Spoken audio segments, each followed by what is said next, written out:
Dua pemain naturalisasi timnas Indonesia yang berpotensi main di Piala AFF 2024.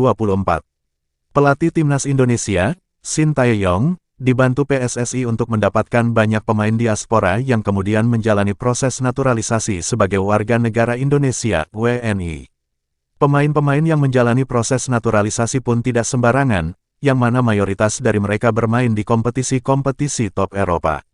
Sayangnya, ketika timnas Indonesia ambil bagian di Piala AFF, pemain-pemain ini sulit bergabung dengan skuad Garuda.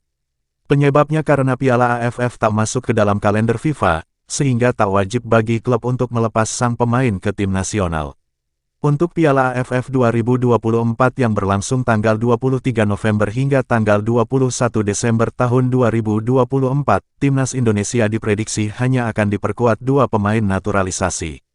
Lantas, siapa saja pemain yang dimaksud? 2. Mark Klok. Mark Klok mulai terpinggirkan dari skuad timnas Indonesia seiring kehadiran Ivar Jenner, Tom Hye dan Nathan Chuaon di lini sentral. Namun, di ajang seperti Piala AFF, Tom Hye dan kawan-kawan tak dapat bergabung karena tidak mendapatkan izin dari sang klub. Karena itu, momentum ini dapat dimanfaatkan Mark Klok untuk bermain sebaik-baiknya saat dipercaya mengawal lini tengah timnas Indonesia. Sebelumnya, Mark Klok tampil di Piala AFF 2022, tapi langkah timnas Indonesia terhenti di semifinal. 1. Jordi Amat. Selanjutnya ada Jordi Amat. Pemain yang satu ini bisa dibilang paling berpengalaman ketimbang pesepak bola manapun yang pernah dan masih memperkuat timnas Indonesia. Dibilang begitu karena Jordi Amat pernah merumput di Liga Spanyol bersama Espanyol, Rayo Vallecano dan Real Betis.